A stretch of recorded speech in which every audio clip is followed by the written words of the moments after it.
As the city lights flickered on, Yunseo received yet another call from her mother, the familiar question echoing through the phone. "Are you coming home this weekend?" Yunseo hesitated, glancing at the city outside her office window. "I'm not sure. Work has been busy," she replied, hoping to avoid her mother's nagging. But her mother didn't give up, quickly turning the conversation toward marriage. "You're an adult now. When will you finally settle down? Think about your family." "Mom, I'm not interested in an arranged marriage."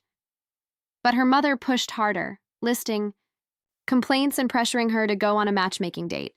Yunseo cut the call short, sighing in relief as she put her phone down. The word arranged marriage stuck with her, fueling her resolve. She remembered her mother's prediction. "You'll be back home crying within a year." But years had passed since she started at ZBS, living alone and working hard, determined to prove her mother wrong. At least at work, no one pressured her about marriage. Her office was the one place she could escape. Yang Soo-chan, the ever-cheerful chief producer, popped up behind her, asking what she was doing. Yunseo replied that she was researching interview candidates, but Soo-chan teased her for still doing junior-level tasks after all this time. She wanted to shout that it was only because he kept assigning her grunt work, but outwardly she forced a laugh. Suddenly, Soo-chan offered her a chance. "PD. Oh, should be running her own show by now. Do you think you can do it?" Yunseo's eyes widened in surprise. Was he really offering her a shot? She didn't hesitate. "Yes, I can do it," her voice brimming with determination. He handed her a file. "You'll be in charge of the next episode of Human Inside by yourself." It was a show that interviewed famous figures and was the highlight of the station's weekly magazine. For Yunseo, this was the opportunity she'd been waiting for. Her heart pounded as Soo-chan warned her, "Here's your interviewee. If you mess up, you're back to being an assistant producer." Gritting her teeth, Yunseo promised to do her best. She glanced nervously at the file. "Is this just a candidate?" But Soo-chan shook his head. "No, it's already confirmed. Start reaching out. And remember, the final responsibility is on you. If they refuse, you're not ready yet." With that, he left, and Yunseo stared. At the file, overwhelmed, she flipped it open. Her first solo assignment was a big one: Choi Kuanhu, the owner of Rayon Phoenix. The chapter shifted to the sleek glass tower of Rayon, a young IT company famous for the hit game Exit, and ranked among the best places to work for developers thanks to its unique benefits. But Rayon was making bigger waves by buying the struggling Phoenix baseball team, sending shockwaves through the business world. The assignment felt even heavier as Yunseo realized how much was riding on this one interview. At Rayon's headquarters, Choi Kwan-hoo's assistant delivered the request from ZBS. "We've received an interview request." Kwan-hoo barely looked up. "I already said I don't do interviews."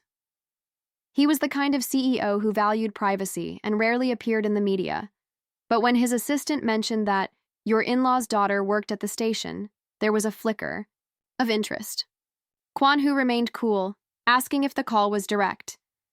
Hearing it was just the writer, he insisted, "If PDO calls me herself, I still won't answer unless it's to my personal phone."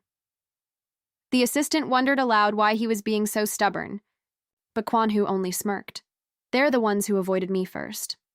Clearly there was a complicated history. Meanwhile, Yunseo steeled herself and headed to Rayon's building in person, determined to land her first big interview, even though she knew Kuanhu had already refused by phone. She introduced herself at the desk, asking to be connected to the CEO. The staff was surprised, but soon, the secretary, Baek-si-ha, appeared, perfectly composed. After a brief and awkward exchange, Yunseo learned the CEO wasn't in the office, but was likely at Lucas, a wine bar owned by Rayon. She made her way to the bar, half wondering if Kuanhu was the kind of CEO who wasted his days drinking. The place was empty except for staff, and she introduced herself again, explaining that his secretary had told her Kuanhu was there. "He's inside," came the reply.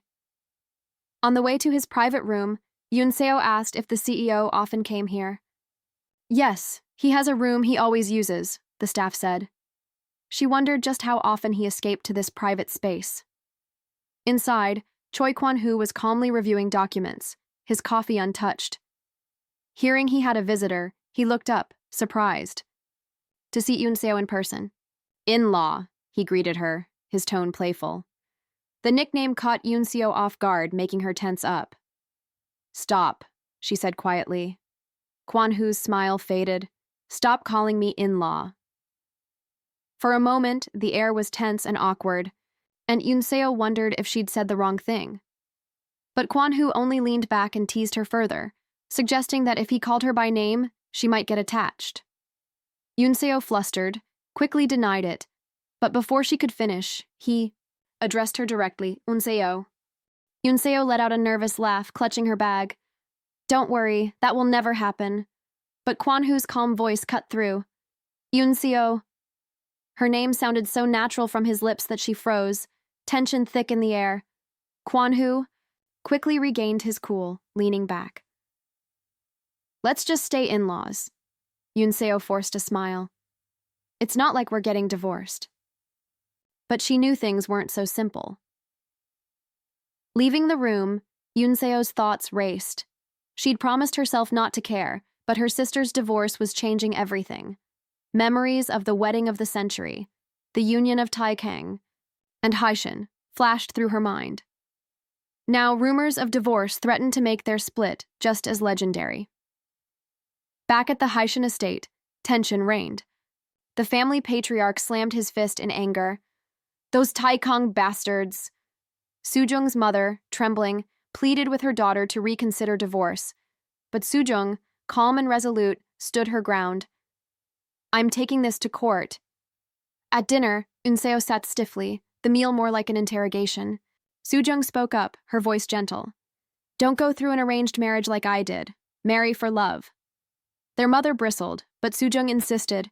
Anything was better than both daughters ending up divorced from arranged marriages. Yoon-seo was shocked by her sister's newfound strength. Divorce wasn't just a private matter anymore. It was shaking their entire world. While the family unraveled, Yoon-seo's own crisis grew. Her father cut ties with Taekang, her mother hid from society, and Soo-jung became reclusive, tainted by scandal. Meanwhile, Yoon-seo dreaded facing her in-law, Choi Kuanhu. No matter how far he'd distanced himself from his family to start Raon, he was still Taekang's second son. Contacting him felt like betrayal, but she needed that interview to save her job, and possibly her future. Desperate, Yoon-seo confronted Kuanhu, asking if the divorce affected him at all. "Not at all," he replied, cold and detached. No, matter what she said, he wouldn't budge. Swallowing her pride, she pleaded, for the sake of a peaceful farewell between families, would he grant the interview? He just laughed. "Your brother gets divorced and now I have to do an interview? What nonsense is that?" Yoon-seo tried to lighten the mood. "If you want an interview, you have to smile first." She promised to make him look like a hero in the broadcast, but he shot her a sharp look. "You've really learned to talk like a media person." Flustered, she asked, "What should I do then?" He leaned in, playful but slightly menacing. "So, you'll do anything?" No matter how she answered, he twisted her words, clearly enjoying her discomfort. Finally, Kuanhu smiled slyly. "I'll think about it. I'll contact you again. That's enough for today." Defeated, Yoon-seo left, his teasing words echoing after her. For 3 days she waited, frustration mounting at his silence. Slumped over her desk, she muttered, "No contact." She regretted trusting someone so unpredictable. Determined, she messaged him directly. Across town, Kuanhu read her message and smirked, enjoying the back and forth. He remembered, the last time they'd really spoken was 15 years ago. Despite knowing each other for years, they were practically strangers. Kuanhu claimed not to care about the interview. Baseball was all that mattered. He hated publicity unless it was about his team. But Eun-seo challenged him, "Face me. If I win, you do the interview." She knew her best chance was in a PC cafe, where her keyboard skills would give her the edge. If he refused, she could always tease him online. His reply, "All right, See you in 3 days. Yunseo spent the next days secretly practicing. When the day arrived, she entered the PC cafe in a hoodie, ready for battle. Kuanhu, in a sharp suit, stood out like a celebrity. He grinned. You're already here? The contrast between them was comical. She asked if he could take off his jacket. He teased her, but complied. Had to impress investors, he joked. Yunseo rolled her eyes. You always say things that could be misunderstood. Trying to stay focused, she suggested they eat.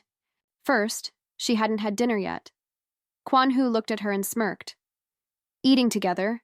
Isn't that basically a date? Their playful rivalry was just beginning. Yunseo stared at Kuanhu, baffled by his logic. You're saying everyone eating here is on a date, even those guys over there? She waved a hand at the room, frustration showing. Kuanhu just smirked, unbothered. They're just eating. But you and I... Before he could finish, Yunseo glared. I'm not eating with you. She spun away, pulling up her computer to pretend he wasn't there. But her stomach rumbled, reminding her she hadn't eaten all day. Still, she couldn't bring herself to give in. He teased her about the cafe's food, casually offering to order her something. They have chicken mayo bowls. Want one? She shook her head, keeping up her stubborn act. No, just eat by yourself. He shrugged and leaned back, clearly amused. All right, let's start the game then. Determined not to lose, Yunseo steeled herself. It won't take long with you, she muttered. He only grinned.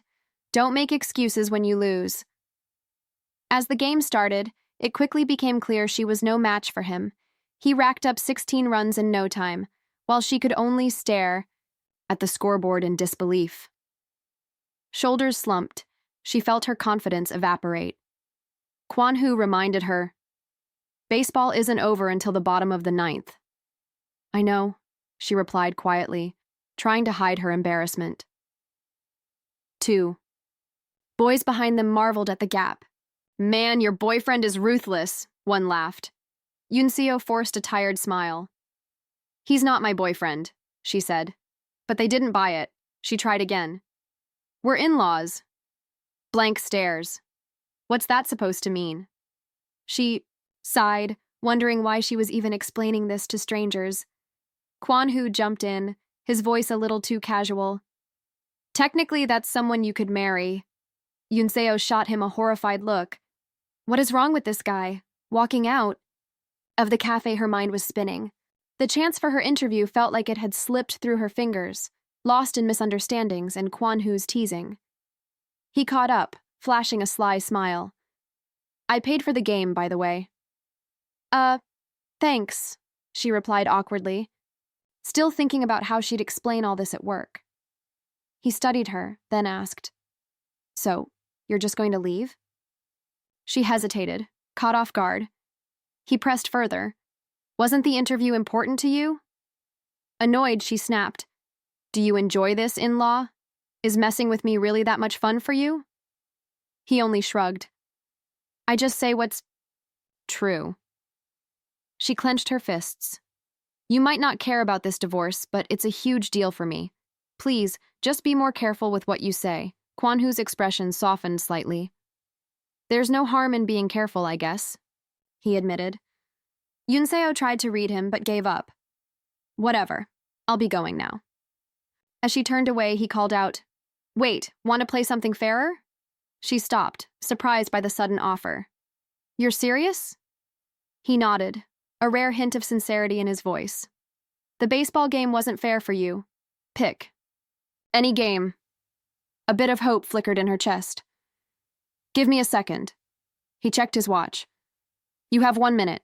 Panic set in as she tried to think of a game she could actually win. Why is he suddenly being nice? He used to be so different. Finally, inspiration struck. Let's play the liar game. He raised an eyebrow. Liar game? She explained, We can only lie. Whoever tells the truth first loses. The opposite of truth or dare. He laughed. So, broadcast people practice lying with games now? She ignored his jab, pressing on. So, are we doing it? Fine, you go first. Yunseo leaned in, her tone mischievous. You're ugly. He hesitated, caught off guard, then tossed his hair like he believed it. The sun is freezing. Cold. The tension faded as the lies grew more absurd. Yunseo teased about his secretary, wishing them a happy marriage. Kuanhu responded, I'll send you the wedding invite. Bring a big cash gift. She pointed. If I send you a gift, that means you're telling the truth. He dodged her grab for his phone, still in character. If I say it's a wedding gift, it is. All right, he said, playfully strict. One more minute. Your turn to lie. The game carried on, their banter turning competitive and lighthearted. For a moment, all the stress faded, replaced by laughter and that strange sense of understanding that only comes from being perfectly mismatched. As the evening air turned cool, Kuanhu's teasing dropped away. He looked at her more gently. Honestly, if you'd said just one word, I would have given you the interview. She tried to brush it off, but something in his eyes made her pause. Suddenly, memories flooded back. 15 years earlier, cherry blossoms falling, Kuanhu riding his bike as a student, and her younger self watching from afar, both of them full of quiet longing and missed chances. Snapping back to the present, Kuanhu stepped closer, voice soft. Say it. Please, senior. For a second, the lines between past and present blurred, and Yunseo found herself standing in the gentle glow of nostalgia. 15 years ago, under a sky scattered with cherry blossoms, 14-year-old Yunseo walked into school, already feeling the ache of hunger. Her mother's strict rules about weight meant she skipped breakfast, her cereal snatched away before she could even eat. Tired and irritable, she tried to push through her day, only to be shoved by Wang Ji-hyun, the school bully, who mocked her size for everyone to hear. Yunseo tried to ignore the teasing, but it stung. Lost in thought, she suddenly heard someone yell a warning. Before she could react, a baseball came flying at her. Everything went dark. The next thing she knew, she was waking up in a hospital bed, surrounded by worried faces. Choi Kuanhu, the ace of the school baseball team, sat nearby, apologizing for hitting her with his pitch. He gently explained it was just a mild concussion, and she'd be fine. But before Yunseo could respond, her mother's voice echoed through the halls, frantic and angry. Realizing the situation, Yunseo urged Kuanhu to leave before her mother arrived, but he stayed by her side, refusing to abandon her. Her mom burst in, demanding to know who was responsible. Kuanhu immediately confessed, apologizing for his mistake, but Yunseo was left embarrassed and helpless, unable to stop the confrontation. That night, still hungry and frustrated, Yunseo snuck out to a chicken restaurant, bringing all her saved money so her mother couldn't take it from her. She sat alone, finally enjoying a hot meal. The shop owner was surprised to see her again, especially when she paid with her entire pouch of coins, but Yunseo was simply grateful to eat in peace. While eating, Yunseo explained to the owner that her mom always took her money, so she had to keep it safe if she wanted to buy snacks. As she clutched her coin pouch, her phone rang, startling her. Was it her mom? Instead, it was Kuanhu checking up on her after the accident. Panicking, she handed the phone to the owner, who awkwardly told Kuanhu he wasn't Yunseo's father. Relieved, Yunseo thought back to Kuanhu's reputation. The school's brightest, fastest player, someone everyone admired. She never expected their lives would cross like this. After that incident, Kuanhu started missing school more often, and eventually stopped coming altogether, leaving Yunseo with a mix of frustration and regret. She tried to distract herself, vowing to find an even better interviewee for her project, but the truth nagged at her. If she'd only won the liar game, she could have secured an interview with Kuanhu. She just couldn't admit he might have been right about her fears. Her doubts kept her up at night, worried about disappointing her boss, and dreading the thought of being pushed into unwanted marriage meetings by her mother if things went wrong. Still, she refused to give in, determined to chase her own dreams instead of letting others decide for her. Sitting at her desk one day, Yunseo suddenly remembered something hidden in her wardrobe, a secret that could give her an advantage over Kuanhu. Her thoughts drifted back to a summer night years ago when she found Kuanhu sitting outside a restaurant. He greeted her warmly, But when she pressed him about missing school, he confessed he'd run away from home because his family never supported his dreams. Yoon Seo could see the pain behind his smile and decided to treat him to some fried chicken.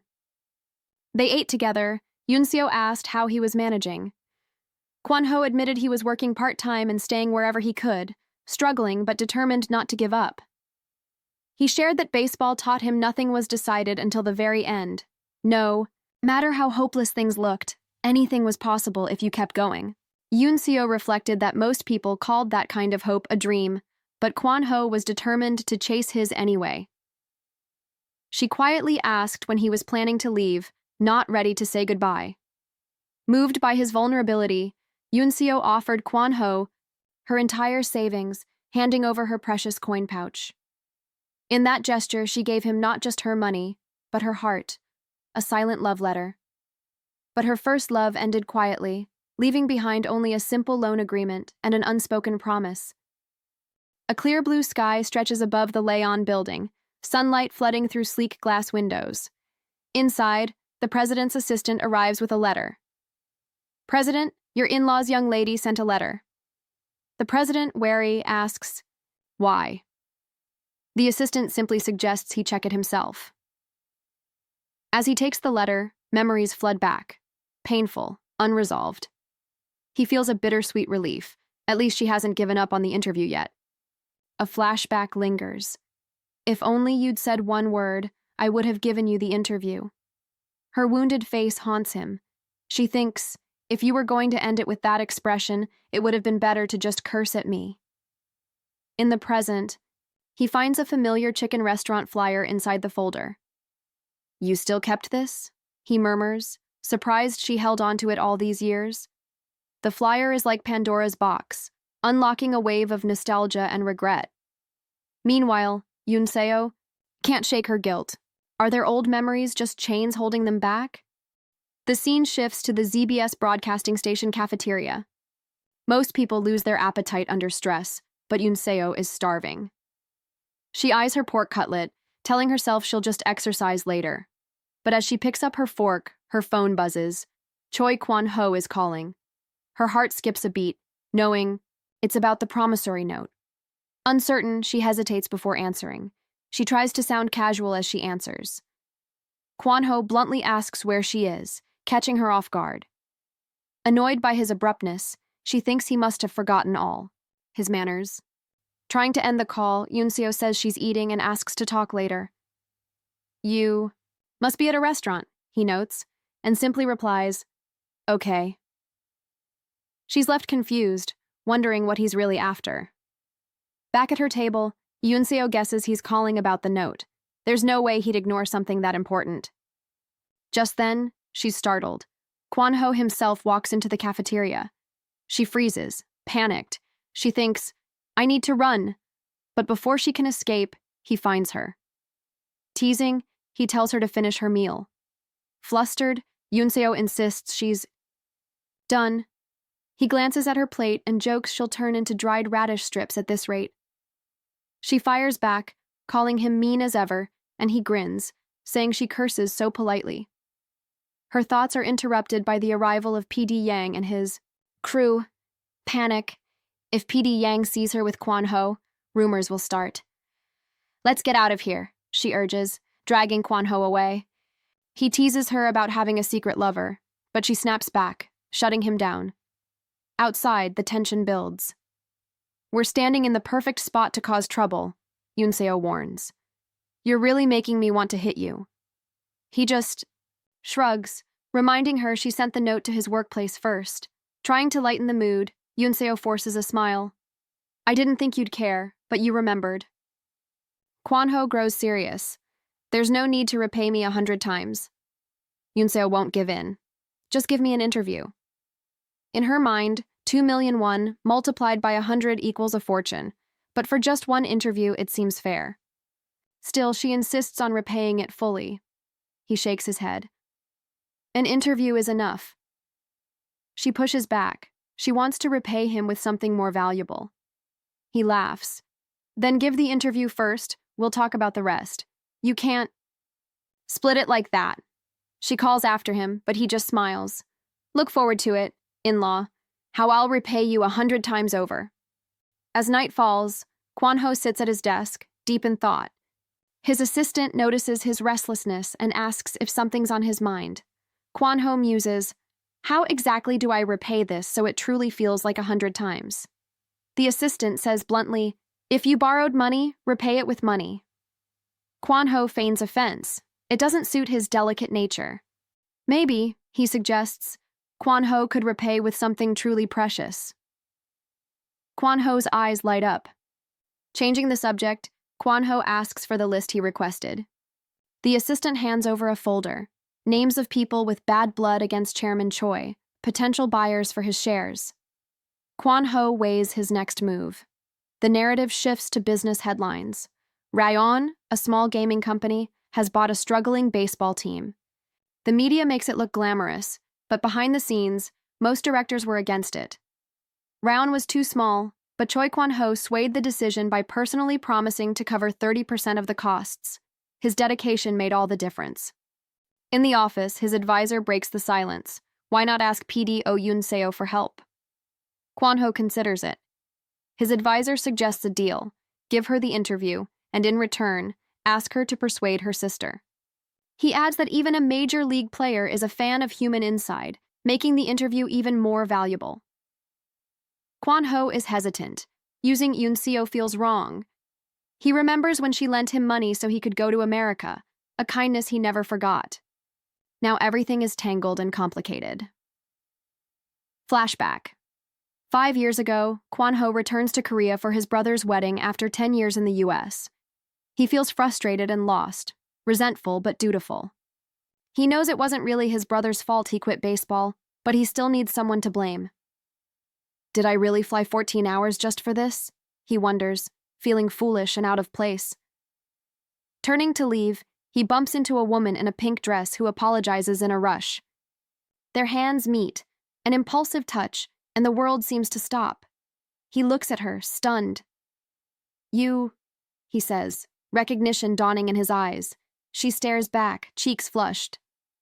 You're Oh Yoon-seo, aren't you? The realization settles. Between them, surrounded by flowers and soft music, a fateful reunion, sparking something neither expected. The wedding hall glows with golden light as Kuanhu finds himself unexpectedly face-to-face with Oh Yoon-seo, a woman he never thought he'd see again. For a moment, the world falls away. He recognizes her immediately, even as she tries to hide. Her reaction. There's tension and confusion. Both of them remember their past, but neither wants to be the first to admit it.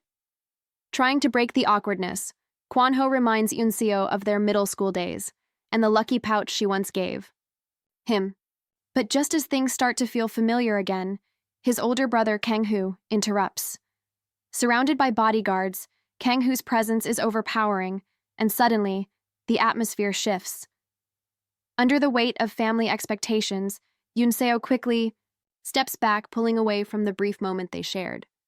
Kuanhu is left standing alone, watching her disappear into the crowd, wondering why fate keeps drawing their paths together, only to pull them apart again. Elsewhere, Yoon-seo takes out her frustrations in the gym. She attacks the punching bag, taped with Kang-hoo's photo, her anger echoing through the room. Every punch is fueled by confusion and resentment, especially at Kuanhu, whose intentions keep shifting.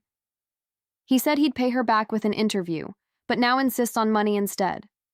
She can't understand his stubbornness, and it drives her crazy. Just as she's cooling off, her phone rings. Kuanhu is calling, catching her off guard early in the morning. The conversation is blunt. He asks if he should come to her or if she'll come out. Yoon-seo's irritation flares as she tells him to stay away, only for him to abruptly announce he'll do the interview and then immediately hang up. Shocked, Yoon-seo tries to call him back, but only gets his voicemail. She can't believe it. After all this time, is he finally agreeing? Why is he so impossible to reach? Determined, Yoon-seo rushes out, running through the city streets without caring how she looks. In her mind, she's convinced. Even if he drives her crazy, if he's really willing to give the interview, she'll chase him down. She sprints to her car, barely catching her breath as she calls his secretary and learns he's at the Ilsan IT Expo. She doesn't know exactly where he is, but she refuses to give up. Standing in the parking lot, she debates what to text him. Should she call him senior or brother-in-law? The indecision nearly paralyzes her until a friend appears, teasing her about her obsession with Kuanhu and lightening the mood for just a moment. When Yunseo finally finds him, their playful banter picks up right where it left off. Kuanhu teases her about not cursing at him fully, but Yunseo is too focused on what matters. She wants to know if he's truly going to do the interview. Kuanhu dodges the question, suggesting they eat together first, just the two of them. Their conversation shifts from awkward to lighthearted. He tries to order chicken, she refuses. He brings up pork cutlets, and their exchange is filled with jokes and playful stubbornness. For a brief moment, it feels like old times, like maybe they can find common ground again. Afterwards, in a quiet restaurant, Kuanhu suddenly brings up the topic of debt, mentioning an enormous sum of 200 million, which throws Yunseo off guard. She just wants to talk about the interview, but he insists on making the repayment more meaningful. He explains that giving her just money feels too impersonal. Instead, he wants her to accept something special. The only condition for the interview, he says, is that she agrees to it. Confused and a bit anxious, Yunseo watches as Kuanhu produces a small box. Her eyes widen as he opens it to reveal a sparkling ring, announcing that it's worth over 200 million. The moment is surreal. Yunseo's thoughts race. What kind of man gives a ring and immediately talks about its price? Kuanhu, meanwhile, silently reminds himself not to mention that the ring was passed down from his grandmother. Overwhelmed, Yunseo realizes that if she accepts the ring, it'll settle the debt, but it means so much more.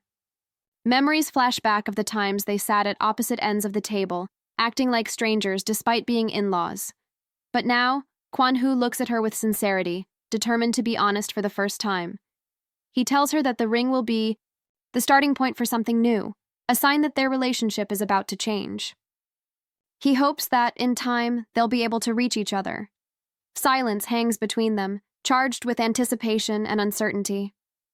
Yunseo hesitates, caught between shock, disbelief, and the faint hope that things could truly change. After a moment, Yunseo quietly calls his name, the weight of everything unspoken hanging in the air as she finally prepares to give her answer. Word spreads fast at school. Yunseo's classmates are buzzing about what happened. Kuanhu Sr. carried you like a princess when you collapsed, they tease, making Yunseo blush.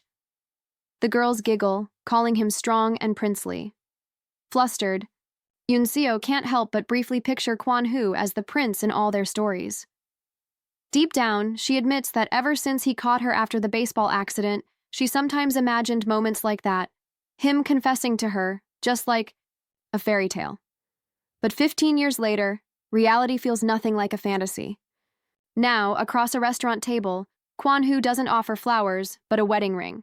Yunseo is stunned. Is he really offering a wedding ring to his in-law while she's caught up in a divorce? She wonders, overwhelmed by the awkwardness of it all. Kuanhu simply closes the box and gives her a calm smile. Let me know when you've made up your mind. The moment is heavy with unspoken feelings. Yunseo stands up, holding back her frustration. Kuanhu, still unreadable, quietly tells her to enjoy her meal before leaving. She grabs her things and walks out, not looking back. Alone, Kuanhu stares at the ring box and quietly admits to himself, there's no point in running away anymore. He asks the chef to pack his food, hiding his disappointment. Days pass, and Yunseo lies face down on her bed, replaying everything. Damn you, Choi Kuanhu, she mutters. If she hadn't seen the ring, she wouldn't be thinking about her first love again.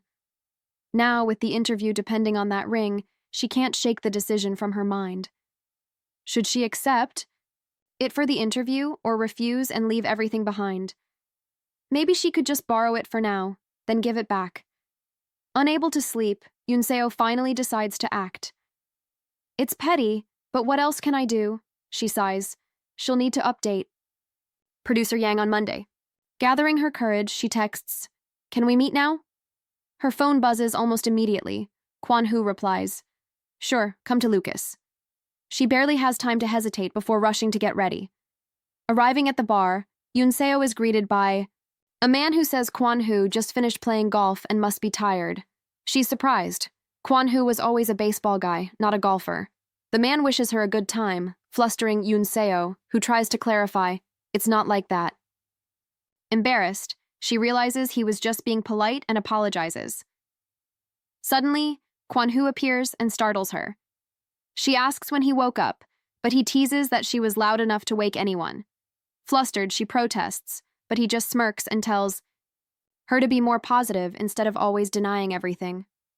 Seated together, Kuanhu asks why she wanted to meet. Yunseo, visibly tense, finally says, I'll take the ring. The answer catches him off guard.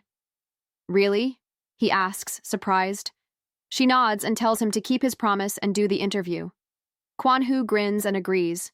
Suddenly, he stands and moves closer, taking out the ring box. Yunseo gets flustered again. Why are you opening the case? She asks. Kuanhu smiles. It's a ring. I should put it on your finger. She protests, insisting it's not that kind of ring, but he just shrugs and says, a ring is a ring. Gently, he asks for her hand. Yunseo hesitates, thinking, is he really going to keep this up? Finally, she gives in, and he slides the ring onto her finger. His expression grows serious. Even if your sister's marriage ends in divorce, once you take this ring off, whatever we have ends too. Yunseo is shocked.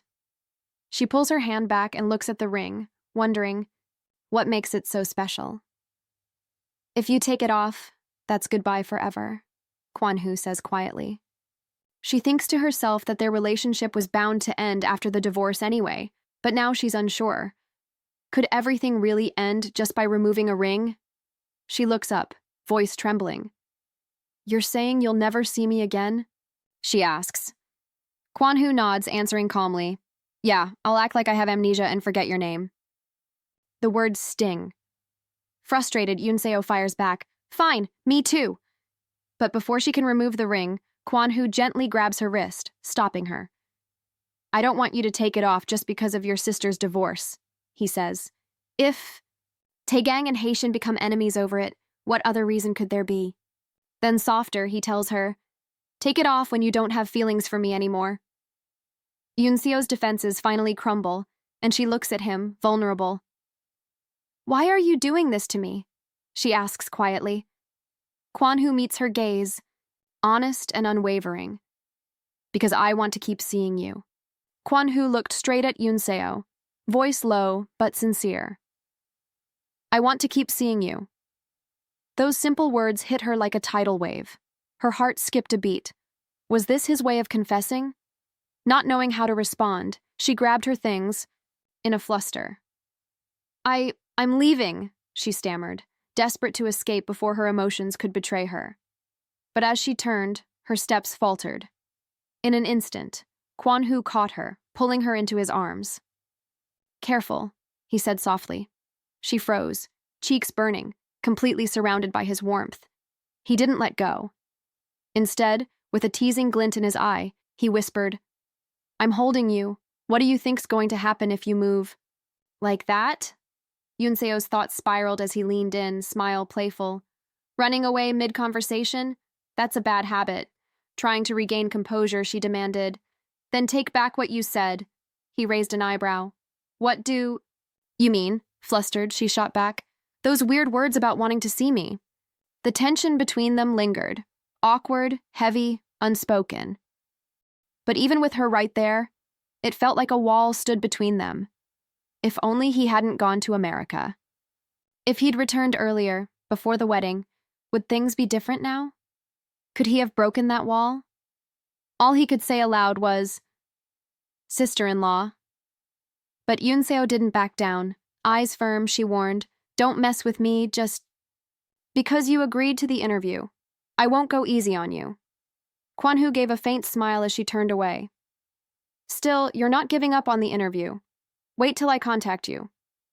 As the door closed, he was left with nothing but his thoughts. She'd spent her life avoiding conflict, always protecting others, even if it meant guarding her heart. But Kuanhu? He wondered if his feelings didn't matter, At least she still wore the ring, even if it started as part of an interview. Condition, even if there was no romance behind it. That ring had become their only link. No matter how she felt when she accepted it, he knew. Every time she looked at it, she'd think of him. He held on to hope. If he kept showing up, kept imprinting himself in her life, maybe one day her heart would follow. Yunseo, though, was already planning to end it. As soon as the interview was done, she'd return the ring. She wasn't that naive girl from before. When the pre-interview was scheduled, her nerves kicked in. It was the first time she'd see him since receiving the ring. But instead of Kuanhu, only his secretary arrived.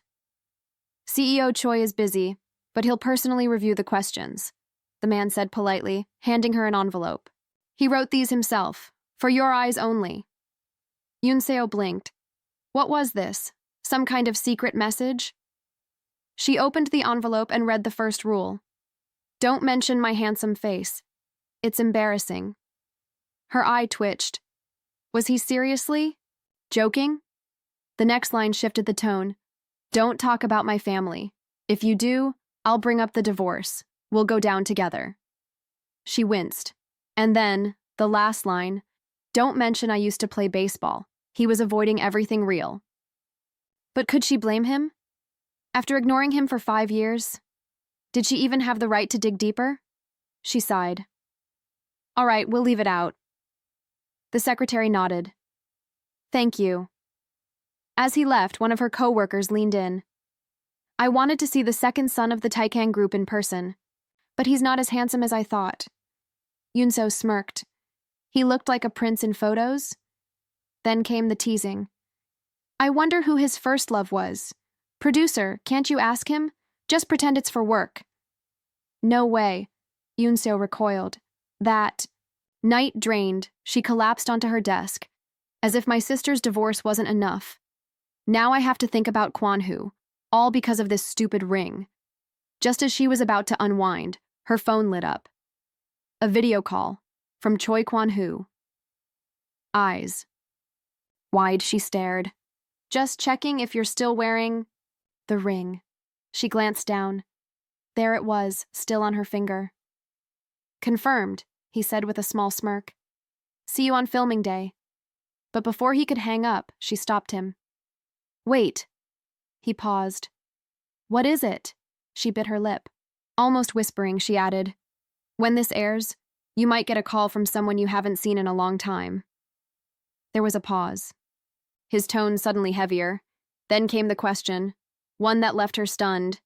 Can you help me find my first love? Yunseo stared at her phone, hesitating. The message blinked back at her. Do you have a first love you want to find? Saying it aloud made her wince. No answer felt right. Choi Kwan-ho's response came through calmly. My first love. Her heart stuttered. But then, can you call it a first love if it never came true? She blinked, confused. Huh? Scoffing, she dropped onto the floor, chuckling dryly. Answering a question with a question? Typical. Still, a smirk crept in. So even his first love hadn't worked out. Guess I'm not the only one. Kuan-ho's voice echoed in her memory. Some people at least kissed. I didn't even get that far. She teased. Why were you so timid? He sighed. Sometimes fate just won't let you. She chuckled under her breath. His first love must have been something else. Then the real question came. So you don't have a first love? He answered, love is still love. When he flipped it on her, what about yours? Her breath caught. Memories she'd buried surged forward. Moments later, Choi Kuan-ho appeared in front of her, grinning. Oh, producer Nim. Yunseo stiffened. What's he up to now? With an annoyingly smug smile, he pointed to his face. They said I needed makeup. Can you do it? Sparkles practically followed him, but Yunseo wasn't falling for the charm. Why makeup? She asked flatly. The announcer said I'd look better with it. He shrugged. Someone chimed in. Park Ha-na's good at that. But he was already pointing at Yunseo. It has to be you. Trying to keep composure, Yunseo turned to Jungu and whispered, "Can you stop being so stubborn in public? I get shy around strangers." He smirked. "Shy? You look ready to fight." She flinched. "Ugh, fine. Park Hana, lend me some makeup." "Are you actually going to do it?" Hana blinked. "It's just men's makeup. I've got this," Yunso said casually, accepting the kit. She stepped toward Jungwoo, firm but calm. "Stay still." He smirked again. "I'm always still. You're the one who runs." Her jaw tightened. "I meant your mouth." Later, prepping him on set, she murmured, "Apply foundation." But when she looked up, she froze. Jungwoo gazed at her, warm and gentle. The room faded into soft light. Her heart raced. "Keep your eyes closed," she whispered. "No," he grinned. She slapped the sponge on his face. "You're doing this on purpose," he said. "It blends better this way." "Maybe you're just bad at it." "Then why ask me?" He leaned in closer. "Because I'm happy, being close to you." Her heart skipped. Why is he always like this? And why does it affect me so much? "Don't talk like a creep," she huffed, hitting him. "I'm already handsome," he teased. "Just keep it simple." As she moved to the lip balm, her nerves spiked. "I'll apply it now," she warned. He stared. "She's holding that like a weapon." "It's the last step. Hold still." "I have been still." "You're the one shaking," he muttered inside. Then it hit her. After 5 years of silence, he was suddenly back in her life, standing right in front of her, as if nothing had happened. "You ignored me all those years. And when I reached out, you panicked." Flashbacks pierced her. The debt. The return from the US. Back in the present, she held the brush, hand trembling. "Can you close your eyes?" she asked quietly. But he smiled. "I don't think I can." She narrowed her eyes. "Why not?" He looked straight at her, sincere. "Because if I do, I won't be able to see you." Her breath hitched. She stood frozen. And he just smiled. Later, as he finished up his makeup himself, Yunseo sat silently, gripping her popsicle like a shield. The set lit up. The shoot was about to begin. She was already exhausted. "Focus," she whispered. "Get it together. Let's start filming." The clapperboard snapped. "Hello, viewers," the announcer said. "Today's guest is Choi Kuanhu, the youngest team owner in Korea." Kuanhu greeted with poise, camera ready. A staff member nudged Yunseo. "He's so handsome. Even actors would be jealous." She muttered, "So what?" But then, she noticed something strange. The monitor showed her own reflection, and there it was. That ring, still on her finger. Her heart pounded. Meanwhile, the interview rolled on. "Have you always liked baseball?" the host asked. Yunseo sat frozen, thoughts spinning, while the cameras kept rolling. Yunseo sat silently behind her laptop, watching him with narrowed eyes. He started with a nonchalant, then leaned back with a confident smile. "There's hardly a man in Korea who doesn't like baseball," he said smoothly. But she wasn't convinced. "I'm just one of them," he added, trying to appear casual. Yet Yunseo sensed there was more beneath the surface, and when she gave him room to speak, the cracks began to show. He confessed he'd even gone to the US to try out as a player. His passion was real. Still, something didn't add up. If he loved it so much, why hide it? The interviewer pressed further. Liking baseball doesn't explain buying a team, especially not for someone from a young company like Lan. "Wasn't that a huge risk?" He replied flatly. "I didn't do it because we had money." When asked why, his answer came quietly. "If I hadn't bought it, Foxen would have disappeared." "So you've been a fan for a long time?" She smiled. He nodded, eyes closed. "Yes. You must be happy then. Running the team you used to cheer for." But Yunseo frowned. Could someone who once played be satisfied just watching from the stands? Later that night, his phone lit up with a message. "Oh, Yoon SEO, thank you for today. Looking forward to tomorrow too. Before he could react, his assistant walked in. Aren't you going to reply? Kuanhu smirked. Nope. Gotta play hard to get. The assistant sighed. Why are you playing games with your in-laws? Kuanhu just smiled, clearly enjoying the growing connection. On the elevator, out of nowhere, he said, My parents are divorced. Beck blinked. Why bring that up? Divorce affects more people than you think, the CEO replied. You act like it's someone else's problem. It is. My brother is my brother. I'm me. But Beck wasn't buying it. It'll catch up to you. You won't be able to avoid it. The CEO paused, caught off guard. Are you cursing me right now? Beck stayed calm. Just looking out for you. As the elevator doors opened, Beck stepped out. Stick to reminiscing. Don't go further. The CEO called after him, annoyed. Why is the secretary leaving before the CEO? Night fell over the ZBS building. Back at her desk, Yunseo sat deep in thought, chin in hand. The interview went well, but something was missing. Her eyes lingered on the footage like it was a hopeful sports drama. But one question haunted her. Why did he quit baseball? Without that answer, it all felt hollow. Just a rich man playing with his money. She rested her head on her arms. I want to show what baseball truly means to him. Then, her phone buzzed. Choi Wanhu was calling. Her heart skipped. She picked up. Did your pride get hurt because I ignored your text? He teased. She groaned internally. What is he even talking about? Later, Yunseo took a chance. She invited him out for drinks, off the record. Confident on the surface, but nervous inside. To her surprise, he agreed. Come to Lucas. She arrived at the upscale lounge, nerves bubbling under her calm exterior. She was greeted with elegance, escorted through sleek doors. Does he handle alcohol well? She asked hesitantly. Not particularly, came the reply. She smirked. Maybe I can get the truth out of him. Inside, Jungu waited at a lavish table. Come in-law, he teased. Yunseo sat with a nervous sigh, clutching a paper bag. She deliberately chose the far seat. Why are you sitting there? He asked. We can talk just fine from here. You're the one who suggested drinking, then. He stood up and sat down right next to her. Is this too close? He asked. She tensed. This is the perfect distance for drinking. He reached for a bottle. Good job today. It's my first time seeing you work as a producer. She blinked. Whiskey? I thought he didn't drink. Do you drink often?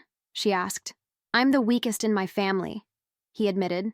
She smiled slyly. Then this might just work. As their glasses clinked, Yunseo kept it light. Let's keep it casual. First drink together. Time passed. The mood shifted. Yunseo slumped slightly, cheeks flushed. Why did you really buy a last-place team? She asked softly. He sipped. It looks cool. People love underdogs. That's not the reason. That's the plan. He smirked. You invited me here just to ask that? Drinking alone's boring, she replied. She brightened. Let's play a game. If you can't answer, you drink. No lying.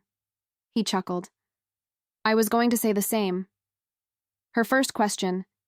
Is buying the team related to your time in the US? He paused. She reached for her glass. I'll just drink, but he grabbed it from her hand.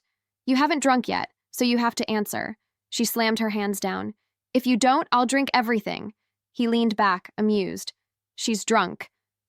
Then, with a wistful gaze, he whispered, The reason I bought the team. He looked away, voice low. If you have the money, you can play owner all you want. The words hung in the air, bittersweet, honest, and full of something she still didn't fully understand. Yunseo lay curled on the sofa, her breathing soft and peaceful until a finger poked her forehead. Wake up, came a familiar voice. She groaned, reluctant to leave her dream until the words, In-law, we have to go to the next interview. Snapped her awake. She sat up, startled and confused. Across from her, Kuanhu sat relaxed in a black turtleneck, wearing that infuriatingly calm smile. Did you sleep well? He asked. Rewind to just a few hours earlier, they sat together. At a restaurant, drinks on the table between them. Kuanhu's tone was casual. If you have money, you can own a team. It's that simple. But then his gaze grew distant. I didn't want to seem small in front of a junior who once cheered for my dream. Yunseo looked puzzled, clutching the bottle she had brought, unaware of the deeper truth. Behind his words, her curiosity couldn't hold back. Why didn't you become a baseball player? Were you injured? Kuanhu grinned. One question at a time, remember? Then smoothly, he shifted the spotlight. Your turn, who was your first love? Yunseo froze, caught completely off guard. Her reflection shimmered in the drink as panic crept in. How can I say you were my first love right to your face? She stammered. Before she could recover, Kuanhu downed his drink in one gulp. Time passed, and Yunseo, now drunk, mumbled with her head on the table. America!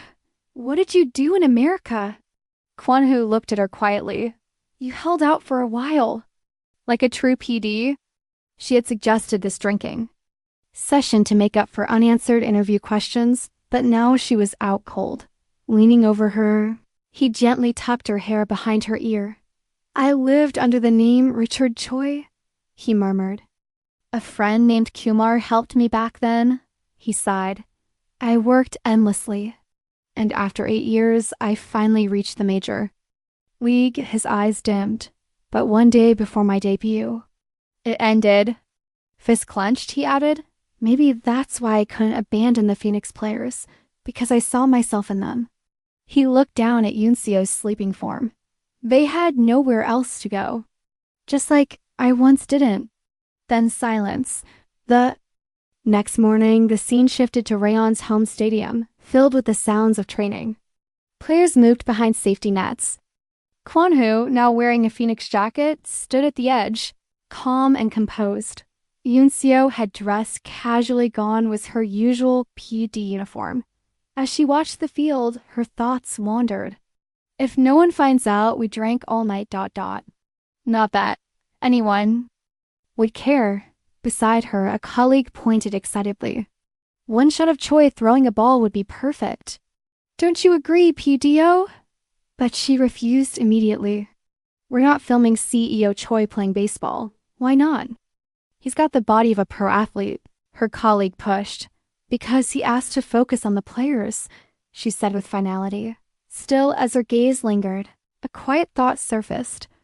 I want to see him throw a baseball again. But she knew whatever made him walk away, he wasn't ready to come back. Later, as the final interview wrapped, Kuanhu stood beside her in front of reporters. The atmosphere was warm, the sky painted in hues of sunset. The reporter asked, any words for aspiring players? He thought a moment. People always tell you to dream, he began. Yunseo listened closely. But even when dreams break, reality still grows from their cracks. So don't give up until the very end. Yunseo's eyes widened at that one-word dream. She was suddenly 15 years younger, staring at the hopeful boy who once dreamed of greatness. Hearing him say it now, different. More real. As the interview ended, the crew cheered. Someone shouted, PD. CEO Choi is treating us to a meal.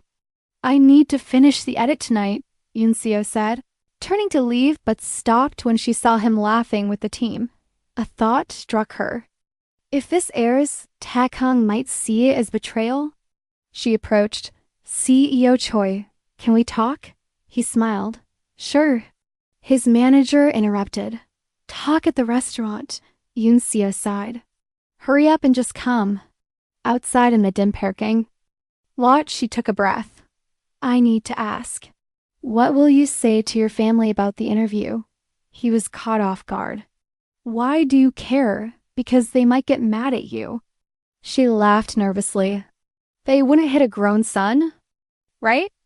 I'll explain it myself, he said calmly. You take the hit for me? She asked. Stunned. He smiled. Your world still seems warm. Her cheeks flushed. Don't tease me. I'm not, he said gently.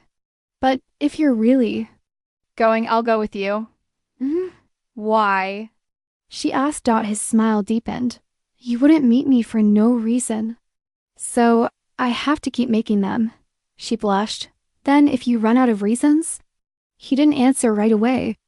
Just smiled. And with that signature grin, he declared, by then you'll be the one clinging to me.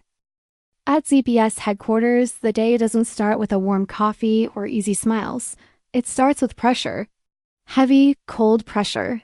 A superior's voice cuts through the room like a blade. PD? How many years have you worked here? And you still don't get it? PDO stands still, her shoulders tight, as if bracing for a storm. He slams the remote. There's no mention of Takan. How are people supposed to care? She tries to explain carefully. CEO Choi didn't want any family details included. But he snaps, you have to say he's Takan's second son. That's the hook. The words land harder than intended. And watching a last place team practice isn't exactly riveting. You were there, why not show him playing? PDO lowers her head. Yes, sorry. Her passion, once so fierce, now flickers like a dying ember. But when he's gone, her eyes sharpen. No revisions? Then I'll air it just like this. Her fingers return to the keyboard, landing on one frozen frame. Choi Kuanhu, smiling warmly. She whispers, Choi Kuanhu. Not as a producer, but as someone who refuses to let the story end here. Her mind drifts back to a smug grin. You'll cling to me someday, he had said. Never, she snapped. His answer? Just a confident smirk. Even now it still annoys her. But despite everything, she never wished him harm. Not once at her desk, she exhales deeply. Reporting. The incident could destroy everything she built. But staying silent would destroy him. She glances at the ring still on her finger. He's still wearing his a soft breath. Right. She murmurs. Her mind is made up. It's time to return at night falls over the city, and in a quiet office, another meeting begins. CEO Choi, a voice says carefully. Across the table sits the Phoenix team's general manager. We won't be able to sign Cha Seung-jae. Silence. The news hits hard. Across Korea, fans buzz with excitement over the star players. Return. Every team is watching. Every owner calculating Jungu wants him badly. I want to bring him to Phoenix no matter what. But the reality is brutal. His salary is higher than our entire roster combined.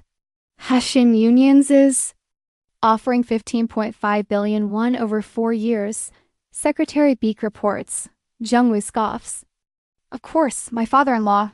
Signing him is financially impossible unless Jungwoo sells his shares in Taikang. But no one's willing to buy them. Not with his father, Chairman Choi, in the background.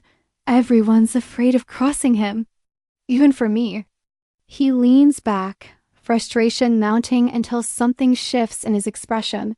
Find out my father's schedule, he says calmly. His assistant blinks. Why? Jungwoo smirks. Time to show some filial piety. Meanwhile, back at ZBS. Another storm brews. The team gathers for a new planning meeting. The next episode will feature CEO Ella Iranyu, the producer says. Yunseo freezes. My father-in-law? She forces a smile. Shouldn't I choose the guest? I'm the lead PD. Their reply is cold. First 3 months you follow my lead. That's probation. She clenches her fists. This isn't about rules, it's personal. PD Young watches her with smug satisfaction.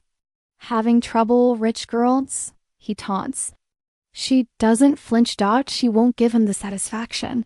If I can't reject his choice, she thinks, then I'll find someone better. Any suggestions? She asks the team. Names are thrown out. An author, a CEO, a devoted nun. Yang scoffs at all of them. None of them match CEO Irani's charisma, he says with a smirk. Just then, someone hesitantly raises a hand. What about Jane Lee, the Hollywood actress? The room falls silent. She's in Korea for her movie premiere. The girl, Ads? Would she even consider us? Someone whispers. Unlikely. Nearly impossible. But from the corner, Jungwoo's voice cuts through. I like it. Jane Lee. He turns to Yoonseo. Choose. Iranu or Jane Lee? Before she can answer, he pats her on the shoulder. At this rate, you'll be a star PD in no time. She stiffens, stunned. The meeting ends. Her team checks in on her. I am fine, she says, brushing off her shoulder. But in the garage, walking to her car, the mask falls. PD Young, you bastard. She knows what he's doing. He's pushing her toward Iranu. Because Jane Lee is impossible. Or is she? Just then her phone buzzes. A missed call. From Secretary Beak. Her heart skips. Why would he be calling?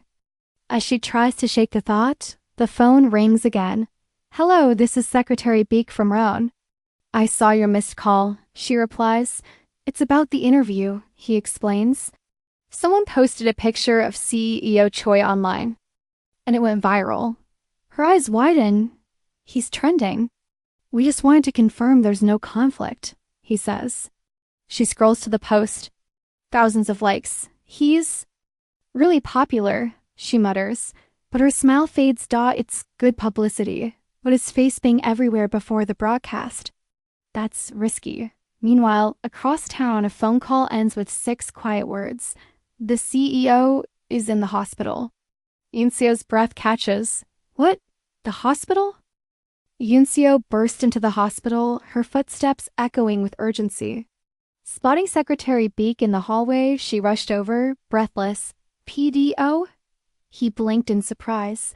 Why are you here? Still catching her breath, she fired back. Is CEO Choi really sick? What happened to him? Beak hesitated, confused. I'm just here for the chairman's health checkup. A beat of silence. So it's not Kuanhu, it's his father? He nodded. The CEO just came to show their relationship is fine. Realization hit her like a brick. She turned away quickly, flustered. I see. I'll go then. But Beak added with a smile. Shall I tell the CEO you came to see him? She spun around. What? No. He simply nodded. Understood. Still shaken, Yoonseo wandered the hallway, trying to calm down. I really jumped to conclusions. Then her phone buzzed. Choi Kuanhu is at the hospital. Her eyes widened. A cane. An illness. Was that why he returned from the US? But no. He wasn't sick. Relief gave way to embarrassment. I feel ridiculous. Then you should learn from your brother. She froze. Her father. Of all people, why here? Why now? He didn't hold back. Still wasting money on that baseball nonsense? Yoonseo turned, trying to hide behind an information board. You're just here for more money, aren't you? Her fists clenched. The way he spoke behind closed doors was a far cry from the loving father he played in public. Elsewhere, Jungu stood in a crisp suit, quiet and contemplative. Honestly? You're just too cute. His father blinked in confusion. You were cute back then, and still are. Yoonseo stared, completely baffled. Hey, don't mock him while he's wearing a hospital gown. But Jungwoo kept walking, his eyes stealing a glance back at her with a knowing smile. Her heart skipped. He knew she'd come. He's teasing me, she realized, face burning. Did air get into your lungs or something? His father muttered. Days later, in the sleek Leon building, Jungwoo sat at his desk, admiring a headline. A 3 billion won donation to Taegang Hospital for pediatric cancer. His father stood proudly in the photo. Looks like we get along, right? He grinned. His colleague nodded. Some are already reaching out. Time to sell stock? But then another screen caught his eye. Wait, Human Inside aired already? The thumbnail showed him on the baseball field, the CEO who bought a baseball team just because he loved the game. 800,000 views, 0.1 OK likes. His face is public welfare. Read the top comment. He stared at the numbers, confused. Was this show always as popular?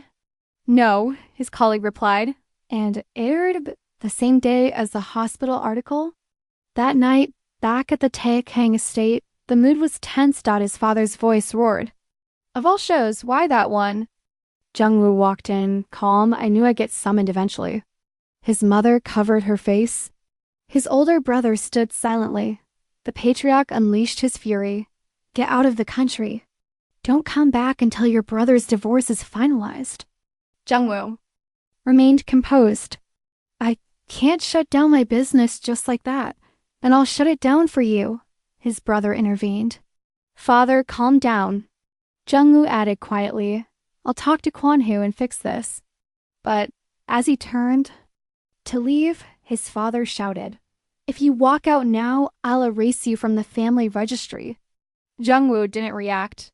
He heard that line too many times, outside. He stood by his car until his brother approached. If you told me in advance, this wouldn't have happened. Jungu didn't look back. You'd have stopped the broadcast. Was this about the team or her? He turned. Both, his brother recoiled. Leave her out of this. Jungu smiled faintly.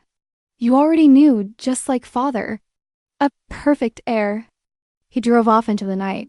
Elsewhere, Yunseo stared at her phone. 1 million views, 150,000 likes. Her heart raced. I can't believe it went this viral. In the office, her team celebrated. Move up the next air date?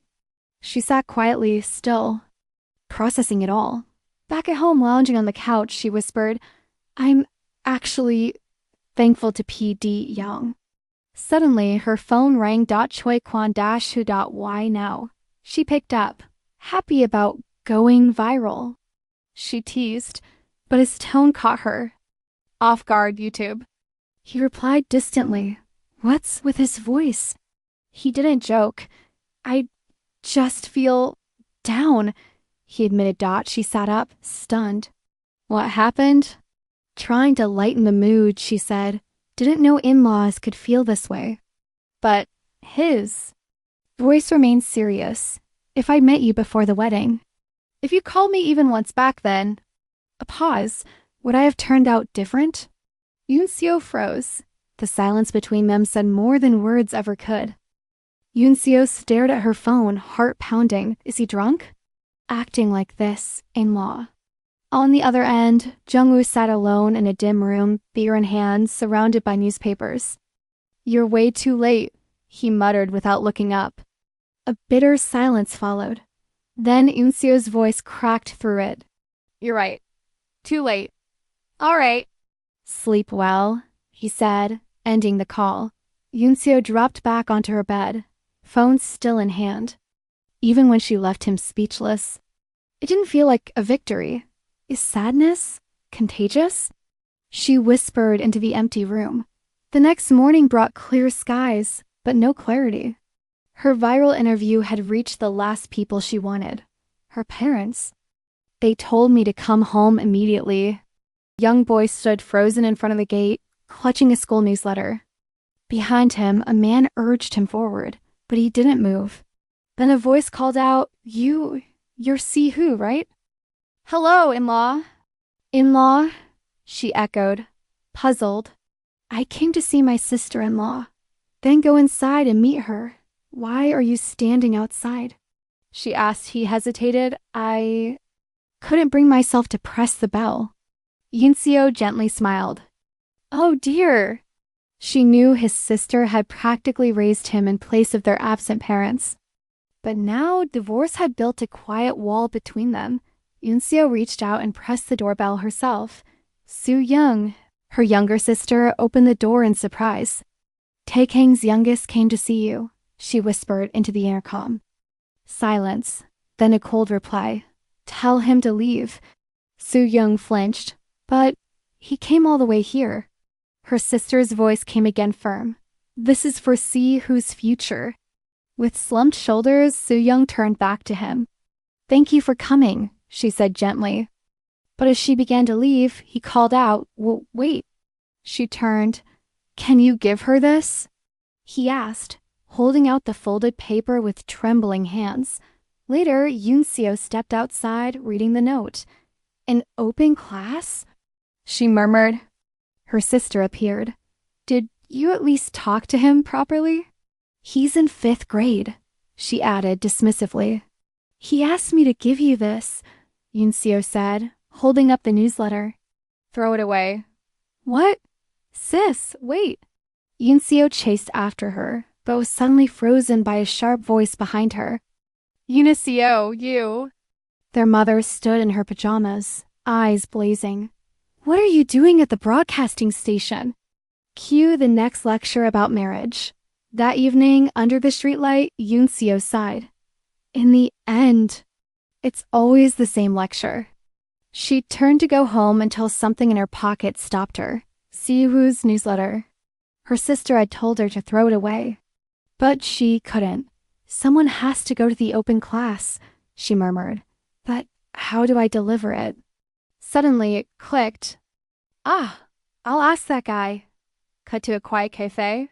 Yunseo sat across from him, posture firm. In-law, she said. He leaned forward, smiling. Why'd you ask to meet?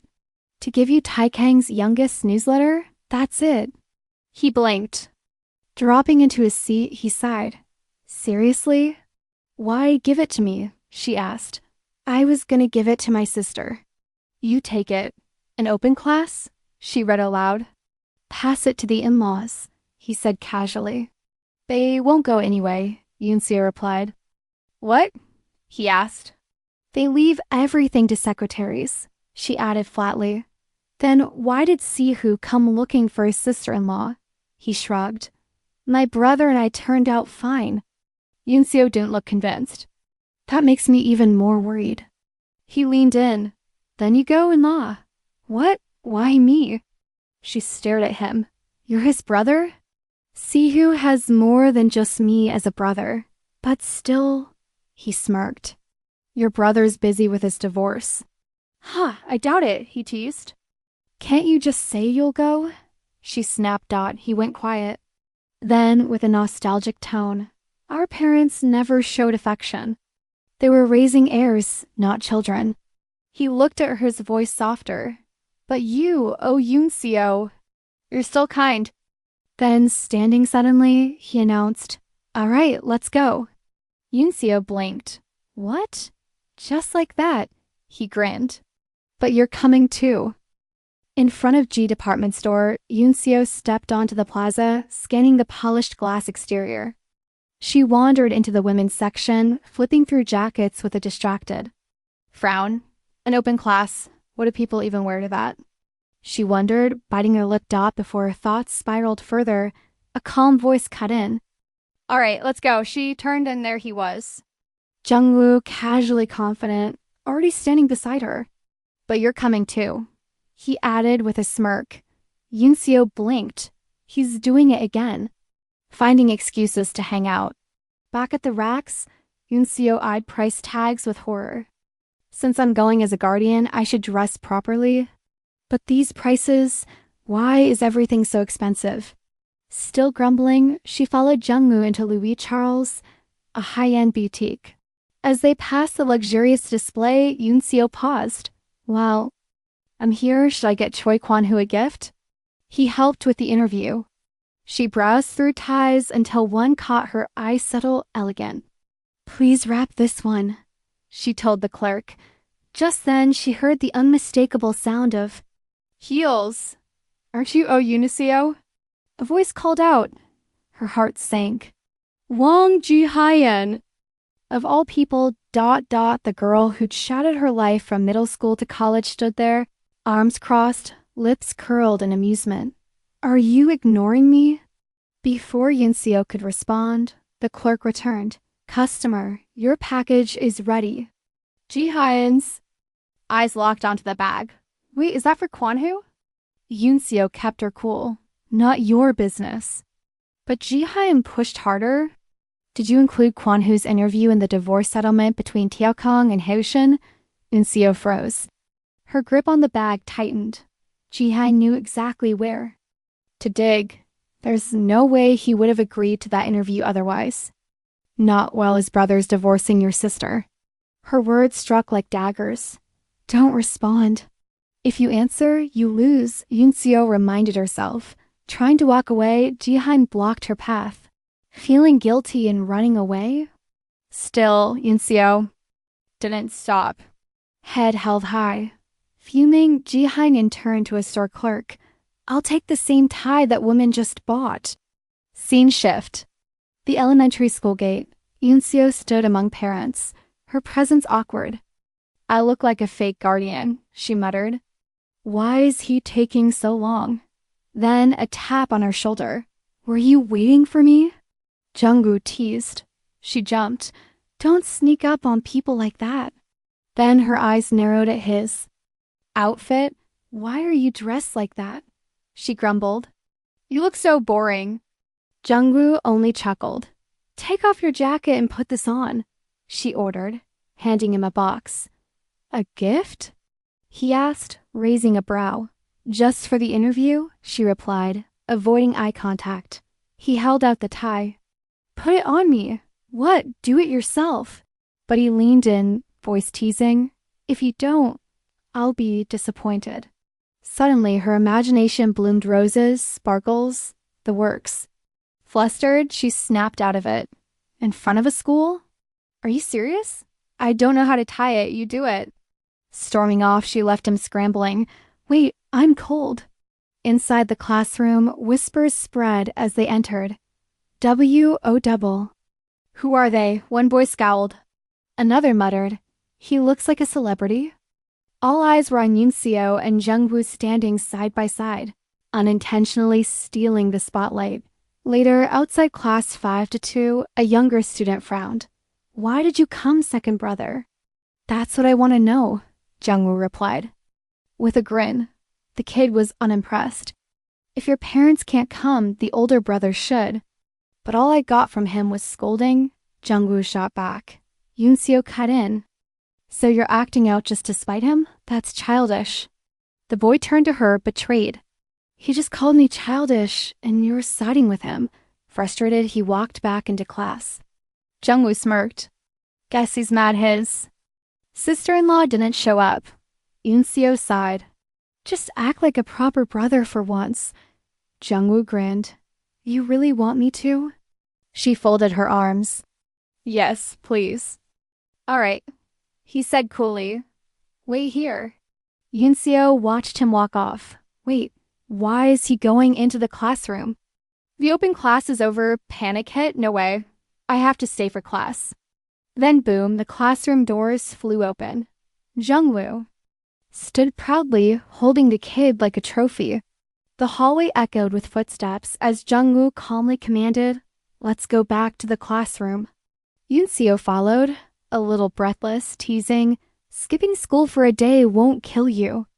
Up ahead, Sihu flailed on his brother's back, whining, you're so mean, Hyung. A teacher gathered the children. It's time to plant pansies. Sihu's eyes lit up as he held a trowel, awe on his face. Jungwoo and Yunseo watched nearby, calm returning. Sihu murmured, we have a garden at home. A quiet memory returned. He'd built it with his sister-in-law, a safe space. A comfort thought to him, maybe that garden said more. Then a brother who suddenly returned from America. Yunseo studied Jungwoo in silence. Noticing her expression, Jungwoo leaned in with a mischievous grin. Bored? I know a place. Caught off guard, she blinked. What? I have to stay with Sihu, but Sihu waved them off. It's okay, I'll call when we're done.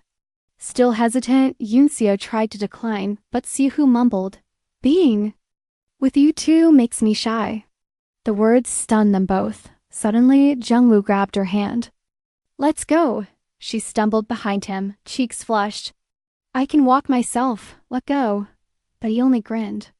If I let go, you'll run away, she groaned. Can't you be serious for once? Still holding hands, they walked under a rose-covered arch bathed in golden sunlight. So, isn't this nice? He asked. Smug Dot, Yunseo fidgeted. It looks like a proposal spot. I dressed like a lady today. Show some manners, she muttered. Jungu smirked. That outfit doesn't suit you. Excuse me? You said it was classic. I liked you better before, he added. She froze. He liked me when I was chubby? Her lips curled into a small, surprised smile. The only person who'd say that is probably him. They strolled through the golden light as Unseo grew animated. This wasn't just a little weight loss. I even did boxing. Oh, really? He smirked. She raised her fist playfully. Don't mess with me. I might actually hit you. Hit me? He laughed until she lunged forward. Her fist stopped inches from his face. He recoiled. Whoa! In a flash, he clutched his chest. I almost got hit for real. Yunseo burst into laughter. Scaredy cat! Her sparkling eyes made him pause. He stared at her quietly. Huh? She blinked. Then Jungu smiled soft, genuine. Something had shifted between them, Yunseo's. Heart skipped. Why is he looking at me like that? Just then he blurted, Wow, the roses are blooming even in autumn. Trying to calm her flustered heart, she nodded. Let's go back to Sihu. As they walked hand in hand, whispers followed. They look like a couple, a girl muttered. But only the girl tried. Yunseo froze. Why am I the one being called shabby? Jungwoo, oblivious, admired a rose nearby Dot just as she turned to leave. Something unexpected happened. In the rose garden, he dropped to one knee, holding a single red rose. Gasps filled the air. When you smiled at me, I realized something, he said. I can't live without you, Yunseo. Accept it? Her mind screamed. Your family is divorcing. My sister, and now this? She turned around and ran. Two onlookers blinked. He got dumped. Back in the car, silence settled thick. Are you two still mad at me? He asked, laughing nervously. From the back, Sihu spoke flatly. I heard what you did. That's disappointing. Jungwoo fumbled. I was just trying to help her confidence, okay? Yunseo turned to Sihu. Next time, tell your mom if a guardian is needed. Jungwoo chuckled. Ignoring me, huh? Sihu shrugged. She'd just sent her secretary. Yunseo stayed quiet, but Jungwoo's thoughts drifted. No matter what I do, she never gives her heart to me. I'm the one who wants to be comforted, but I never speak about the past. So maybe I can't blame her. She glanced at him. Their silence said more than words between pity and being ignored. I don't know which is worse. Suddenly, Jungwoo's hands tightened on the steering wheel. Oh! They stopped in front of her apartment. Yunseo stepped out. Thanks for the ride. Wait, Jungwoo said. I have something to give you. He handed her the rose. Since I already picked it, might as well take it. She stared at it. You tried hard not to hurt Sihu today. Then softly, are you really going to? End the day by doing the thing he hates most? Her steps froze. Zatu, she whispered. Clutching her bag, she trembled. Why do you keep saying things like that to me? Behind her, he stood silently still, holding the rose. Yunseo froze. The word in-laws hit her like a slap. She turned away sharply, frustration twisting her expression as she clutched her bag. How can you keep saying things like that to me? She snapped, trying to hold her composure as she walked off. Her voice trembled. Even if it's a lie, there are still boundaries and laws should respect. But Kuanhu remained calm, holding a single rose. I may have recklessly plucked a flower, he said, but I've never told a lie. The air around him shimmered with a soft pink glow. His sincerity caught her off guard. He stepped closer. Are you misunderstanding me? Or refusing to see me for who I really am? Yunseo stopped, back still turned. So, you mean you like me just as a person? There was silence. Then she delivered her final line with icy restraint. Next. Time we meet, please treat me with proper etiquette. As in-laws should. Goodbye, she said firmly, walking away, leaving him alone, rose in hand. Quietly watching her go, Kuanhu remained seated, gaze cast downward. I gave her a ring, got a tie. Gave her flowers again. Yet somehow the gap between them never closed. He looked at the rose. It used to be so easy to give. Now even that felt weighty, needing reasons, explanations. But still he clung to one sliver of hope. She said next time, that has to count for something. Suddenly a voice broke the silence. Hyung, don't act carelessly toward her. She's a good person. His younger brother's voice was calm but resolute. Kuanhu scoffed. I've known her since before you were born. Don't get cocky, but the boy held firm. You've been overseas. You didn't keep in touch. You're practically strangers now. Silence. Cha Seung-jae's side reached out for a meeting dot at a sleek cafe in his hotel. Kuanhu waited, puzzled. Why does he want to meet me? Before even signing, an assistant approached. He's running late, but he's staying here. He'll be here soon. Then came a calm voice. Sorry for the delay. A man in a beige suit appeared with confident steps. I'm Cha Seung-jae, he said with a smile. Kuanhu narrowed his eyes, taking in every detail. Standing, he offered his hand.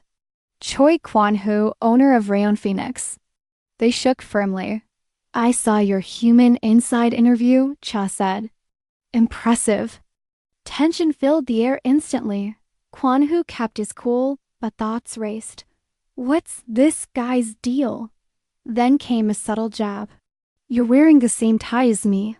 Kuanhu looked down. It was a gift, he said smoothly. I also received mine as a gift, Cha replied. Kuanhu's fingers paused. Was that deliberate? A smirk crept in. Is he trying to provoke me? Let's get to the point. How much do you want? He asked Dot, but Cha smiled. Shouldn't you ask what I want first? Kuanhu frowned. Didn't want to offend you with a number electricity sparked. Two men in matching ties polar opposites. Representative? Is he backing off over a tie? Kuanhu mused Dot in a chibi moment. He sighed. Well, I was short on funds anyway. Saturday morning. The city glowed softly in early light. Yunseo strolled down the street, gym bag over her shoulder. Hitting the sandbag early feels refreshing. She smiled. Her phone buzzed. She frowned. Kuanhu. Again. Ooh. Why is he calling since last? Night. She let it ring. I don't feel like talking to him. But her mind wandered. Back to the rose. To his words, I've never told a lie. She had run away. Now, cheeks flushed with shame, she whispered to herself, it's all just embarrassing. At the apartment keypad, her face turned distant. My first love ended with my sisters. Marriage was arranged. I won't let him shake me again. But then, why are you avoiding my calls? She turned. She gasped. Kuanhu stood behind her. What are you doing here? What if my family sees? I wasn't planning to come, he said. But you wouldn't answer. What could you possibly? Did you? He leaned in. Did you give that tie to anyone else? Her face turned red. He's too close. They walked side by side. She scoffed. You think I can afford 2 of those ties on my salary? He nodded. I see. Then, out of nowhere, do you know baseball player Cha Seung-jae? She stopped. You'd have to be living. Under a rock, he said. She stayed silent. He studied her. That's really all? In a chibi flash, she mumbled. That's really all? What kind of question? Her phone rang. Oh, Soo-young, Unni? Then her face fell. I'm on my way to your house right now. What? I'm not home. Come another time. It's a charity auction day with Mom. I'm not going. Go without me. Jungu calmly hushed her. Tension rose. The unavoidable day had arrived. Wait, what? You're already here. Yunseo panicked on the phone. What do? You need to leave. But Kuanhu appeared behind her, calm as ever. "I said I wasn't home," she yelled, clutching her head. A car screeched to a stop. A sharp voice rang out from inside. "Oh my God. Is this where Yinseo lives?" A woman stepped out. Disapproval carved into her face. How could my own flesh and blood be so disobedient? Inside the other car, silence. A gentle hand rested on Yunseo's head. She looked up, heart pounding, gripping his coat. And there he was, calm. "Steady, Dot," with a soft smile, he whispered. "Don't worry. I'll hide you." Yunseo's heart raced as she found herself pressed against Kuanhu in the cramped hiding space. Their faces were just inches apart, their breaths mingling in the silence. Why did I hide here of all places? She panicked, eyes darting toward the door. Her mom was right outside. Escape wasn't an option. Trying to break the tension, she sniffed the air. "Did you just shower?" she asked, surprised at how calm he looked. Then, her eyes landed on her phone peeking from his coat. She reached for it, but he beat her to it, smirking as he held it out. "Let's just turn it off," he said coolly. Outside, her mother was growing suspicious. "She's not picking up?" Then came the threat. "Let's force the door open." Inside, Yunseo froze. "Wait, force it open." In a panic, she pushed against Kuanhu to get up and stopped. Her hand had landed on something soft. Confused, she looked up only to see him smirking. She pulled away instantly, flustered. "Sorry," she whispered. But when she tried to move again, Kuanhu grabbed her. "Don't. If you move, you'll get caught." He pulled her into his arms, gently pressing her head to his chest. Yunseo's body stiffened. Her heartbeat thundered in her ears now, maybe. It was his. They were too close, too warm. Her thoughts spun wildly until he smiled, slightly flushed and whispered, "Why?" The moment their eyes met, Yunseo knew if they stayed like this any longer, something would happen. And then, softly, Kuanhu kissed her on the head. Later, the promise was clear. Kuanhu would take Yunseo to the auction. But as the car pulled away with her and her mother inside, Yunseo made a split-second decision. She burst from the vehicle, breathless, hair whipping in the wind. "Never come to my house again," she shouted, tears in her voice. Kuanhu watched her go, stunned. It ended just like last time. Sitting alone in the car, he buried his face in his hands. Her warmth, her scent, they lingered. "I nearly died trying to hold back," he muttered. But then something caught his eye, a towel. On the floor, embroidered on it, Yongguang Jim, the 15th of August 2004. He stared at it, puzzled. Meanwhile, Yunseo threw her bag on the bed and collapsed onto the floor. "How did I headbutt his forehead with my lips?" she cried, mortified. Was it an accident or... "Do I like him?" But just as she tried to calm down, a message appeared on her phone. "Mom donated the painting in your room to the charity auction." "What? Grandma's painting?" She gasped, flooded with memories. She remembered her grandmother, the one who loved her unconditionally. Even when her mom criticized her weight, Grandma would hold her and say, "To me, you're the most beautiful in the world." That painting was more than just art. It was her last connection to someone who truly loved her. She had to get it back. Storming into the G auction house, Yunseo shouted, "Give me back my painting." Her mother sat calmly with another woman, both unimpressed by her disheveled appearance. "I donated it," her mother said coldly. "I'm getting it back," Yunseo snapped. "Try," her mother warned. "But that'll be the end of your broadcasting career." Blackmail. Yunseo was cornered.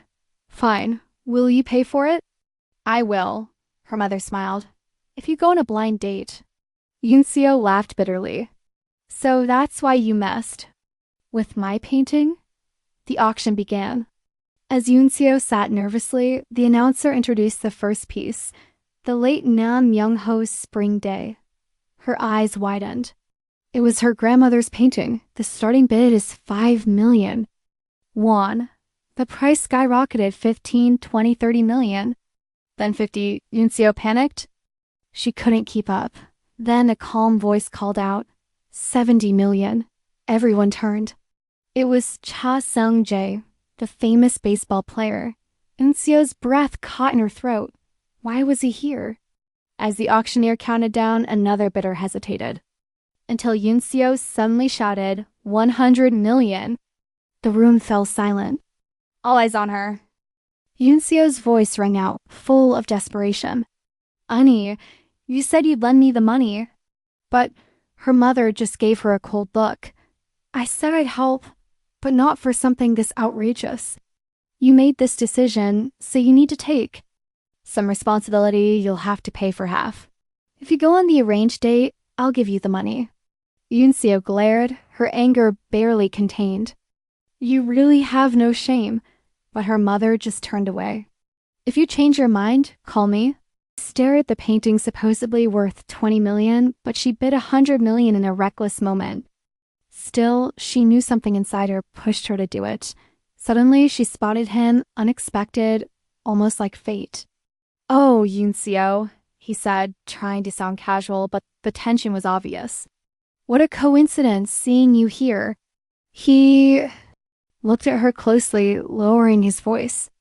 I overheard your conversation with your mother. Are you only back in my life because I bought that painting? Is this just like before? The words stung. Then he asked quietly, even now, do you still hate me?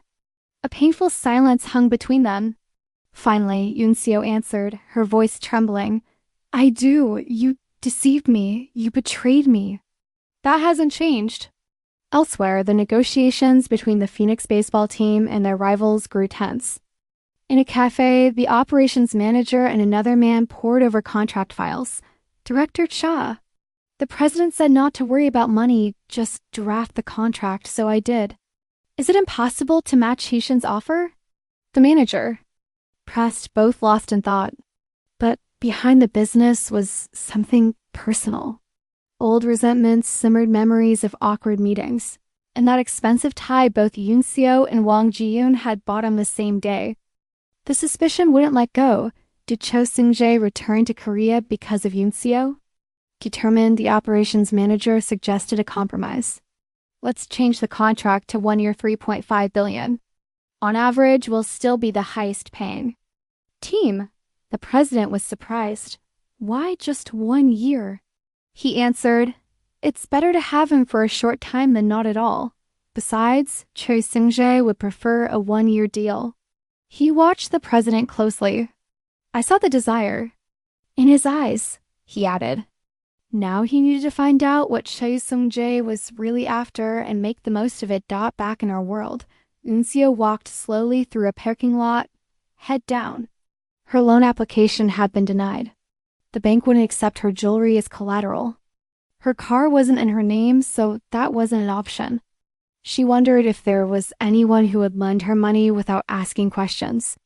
The only name that came to mind was Choi Kuanhu. But she shook her head immediately. She knew better than to owe him a favor. Hungry and exhausted, she slid into her car and tried to lighten her mood by imagining her favorite foods. Her phone rang, snapping her out of her daze. Hello? Is this Yunseo? I'm calling on behalf of Representative Iran Yu of Ella. Soon, Yunseo found herself entering the lavish Taiyang hotel. Nervous, she wondered why someone from Heshin would reach out to her of all people. Was it about Kuanhu? Did they know about his confession? Inside the suite, the representative greeted her politely. I saw Kuanhu's interview. Please, come in. Trying to steady herself, Yunseo sat down as the woman spoke calmly but seriously. Just as my son is precious to me, your sister is precious to you. You don't want her to suffer more than she already has. Yunseo nodded, understanding the weight of the warning, but also knowing her sister wanted to go to trial no matter what. Flustered, she apologized, fumbling for her composure. The woman smiled gently. It's all right. Take your time. Suddenly, Yunseo's phone rang again. Choi Kuanhu's name lit up the screen. Both women stared in disbelief. Why is Kuanhu calling you now? Yunseo barely managed to stammer, that's... But before she could say more, the woman in green grabbed the phone. "I'll take the call for you," she said. Voice unreadable. She answered. "Hey, in-law, I'm at the gym. The coach wants to know if we know each other." Kuanhu's voice came through, calm and pointed. "Mother, you're bothering the wrong person." The confusion at the table deepened. Who's bothering who? Why are you calling the in-law? Because of the gym owner. Suddenly, lively new voice burst in. "Hello, this is Jang Manchel, director of Yangguang Gym." Yunseo stared in disbelief as the man enthusiastically promised, "I'll turn your son's frail body into a healthy one." "You're not planning to work out again, are you?" On the call, Kuanhu reassured, "No, don't worry, mother. I came here because of a woman." Yunseo froze. Yunseo sat frozen, overwhelmed. "I'm going crazy," she muttered, her thoughts spiraling. The words kept echoing in her mind, a woman. Kuanhu had said it so casually right in front of her. Her chest tightened. What am I supposed to do if he talks about another woman like that in front of me? Someone nearby scoffed silently. When will this kid grow up? Wait, did she not catch on? Then another voice chimed in. But what does Kuanhu's gym have to do with you? Snapping back, Yunseo replied, "It's the gym I introduced him to during his interview." Of course, that's where he must have met someone. She forced a laugh. "It's a great place." An awkward silence followed. She looked away. "It's not like we'll be seeing each other much anyway." Guilt crept in. I shouldn't have said anything. Then came a final reminder. "Think about what I told you, Yunseo." Later, she sat slumped from the chaos of the auction. "I feel completely drained." And just as she caught her breath, her phone lit up. "Cho Kuanhu," she sighed. "Now even Cho is calling me?" That evening, she headed to Yangguang Gym to burn off stress. "If I eat from stress, I'll gain weight fast," she told herself. Better to just work it off. But the gym was empty. "Is it over?" she asked aloud. A voice answered from the shadows. "There's still one person left." There he was, Kuanhu, stretched out on a bench, fast asleep. "He comes here just to nap," she muttered. Then a voice off-panel teased, "Your in-law." She tiptoed closer, staring at his peaceful face. He's actually sleeping. At the gym? The absurdity made her want to smack him awake. But instead, she sighed, "He's sleeping soundly." She shook her head. "I'll just leave him be." But just as she turned, finished admiring my handsome face. Startled, she spun around, caught red-handed. Across the room stood a tall man, Jang Manchel, the gym's director. Arms crossed, voice cold. "If you're awake, start working out." Kuanhu fired back. "I'll refund my membership. Just let me quit already." But the director snapped. "You paid for 3 years up front." "I did. Who the hell does that?" Then, desperate, the director offered, "I'll give you back the ring." But Kuanhu shut him down. "I've got plenty of those." Nearby girl whispered, "Why this gym of all places? It sucks." She immediately regretted it. Manchal was right beside her. Fuming. Then came the challenge. Let's decide who deserves to stay. Through sparring, Yunseo found herself in the ring, nervous, clutching old gloves. Her opponent looked calm. "You know, it's my first day, right?" she asked. "Then dodge." He replied, "I don't like getting hit either." But his tone shifted. "You can't learn boxing without taking hits." She nodded, accepting the truth. Still, nerves lingered. He asked, "Want gloves?" "I trust my endurance," she muttered. "All right, 3 minutes." "Start," someone yelled, and the timer began. Later, in their apartment, the mood had softened. "Here," she said, handing him a pain relief patch. He glared playfully. "You're giving me medicine after beating me up?" "It was just training," she replied. "Let's call it muscle soreness." He groaned, struggling to sit. "My back hurts too much to drive." "You do it." Despite the sarcasm, the tension had shifted. Something warmer lingered. But then Yunseo's thoughts spiraled again. I was awful to him and he acts like nothing happened. Frustration bubbled. Does he have no pride? Her anger exploded. Why are you such a pushover? She turned sharply. What are you doing? No answer, just silence. Her breath quick, her face flushed, the air thick with emotion, and in the stillness, his cheeks turned red, eyes wide. The space between them blurred into something neither of them could explain.